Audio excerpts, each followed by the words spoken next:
Hey, this is David Crone with HorseRacingNation.com asking you if you're ready to get your Preak on. Alright, let's talk about the Preakness a little bit here. Sorry about that. The Preakness, obviously, second jewel of the Triple Crown. No sales pitch needs to be given here. This is a big race. This is a huge race. All eyes are on Calvin Burrell, Todd Pletcher, and Super Saver. Can Super Saver be the horse that finally wins the Triple Crown? The first horse since 1978 to get the job done. He's going to have to win the Preakness if he wants to win the Triple Crown. So let's talk about this race a little more. It's going to be interesting to see what happens here. Obviously, Super Saver is the horse to beat. He ran a huge race in the Derby. He was one of the very few horses that were part of the pace at all early that hung around. He seems like a legitimate horse to me. He seems like a horse that could be tough. But you have to remember, the Derby was run in a lot of slop. This is a horse that got a really good trip in that race. So there's positives, there's negatives. Let's start talking about the pace. And what's going to be really interesting in the Preakness is what happens in the first quarter mile, the first half mile. There's not all the speed that was there in the Derby. In fact, there's almost no legitimate want the lead type of horses. The one horse that seemed to fit that profile, at least before the Derby, is Super Saver. He was a horse that always went to the lead. All of a sudden, he showed he can rate. So what does Calvin Burrell do? Do they go back? Do they take the lead? Or do they try to rate this horse? It's going to be really interesting to see what happens because, like I said, we don't have a lot of need the lead types. We have a whole lot of horses that want to be second to fifth. So when you start talking about that, you get into horses like, Patio Prado, First Dude, Schoolyard Dreams, You Want to Twist, Jackson Bend, Northern Giant, Cara Cortado, even Aconite. These are all horses that have some early speed. Then even looking at Lucky, he's not a horse that necessarily has to be in 16th like he was in the Derby. He's a horse that can sit closer than that. And Pleasant Prince and Dublin look like the only two real confirmed closers to me. So it's going to be interesting to see. Do a couple of these horses go out there and set a legitimate pace? Do they go out and go 47 flat, 46 and 3?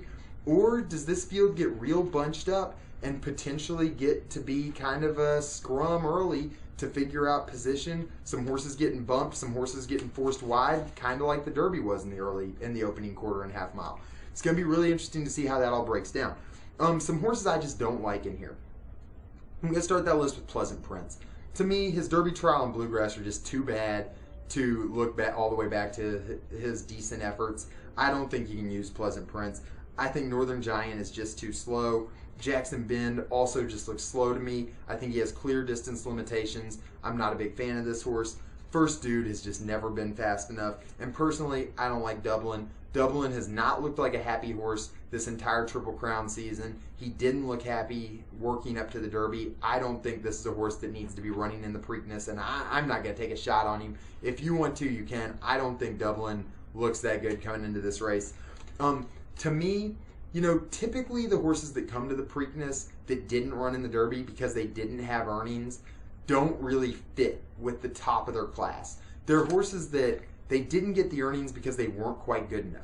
I think this year's a little different. This year, this crop is so bunched together in talent that I think these horses that didn't make the Derby are still legitimate factors. And I'm going to go with one of those horses. I'm going to go with Cara Cortado. He's fresh. He ran a huge race in the Robert B. Lewis. I'm still convinced that was the best effort any horse had during the West Coast preps this year. I loved his effort in that race. I think he's got tactical speed to sit close to what should be not an overwhelming pace, and I think he can come home pretty fast. I think he is a really nice horse. Cara Cortado is going to be my pick in here. Obviously, looking at Lucky and Super Saver are going to be most people's picks. They're going to be the favorites. Super Saver could get all the way down to a 7-5, 8-5 type number. Looking at Lucky could get all the way down to a 5-2, possibly even a 2-1. I don't see him getting below 5-2 though. And even Patio Prado is going to be a bit of an underlay in my opinion. I think Patio Prado will probably be 4-1 or 9-2. I think pretty much all the money is going to go on those three horses, and I think you're going to see a lot of horses slip up to pretty attractive prices. Now, if you do like a horse like a Super Saver, like a Looking at Lucky, I think there's still a lot of value to be had in the exotics in this race. There's horses that can run second, third, fourth in here at really big prices. So two of the horses I really think could do that, Schoolyard Dreams. Here's a horse that beat Super Saver in the Tampa Bay Derby. Now he's going to possibly be 20, 25 to 1. He's a horse that can definitely light up the tote board. Also, You Want a Twist. 30 to 1 on the morning line. This is a horse that might be on the lead early, that might get to take advantage of potentially even an open lead and pretty soft fractions. And he's a horse that's shown talent. He's never run a bad race in his 4 career starts. So You Want a Twist, Schoolyard Dreams, those are some bombs that could hit the board. And another horse that will probably be a price is going to be my pick, Cara Cortado. I wish you all the best of luck on Preakness Day. Hopefully we'll get some better weather than we had Derby Day. Hopefully everybody has a safe trip, everybody has a good time, and we'll see what happens. We'll see if we have a Triple Crown contender coming out of this race. Best of luck to all of you. Make sure you stick with HorseRacingNation.com for all of our Preakness coverage, and I will see you all soon.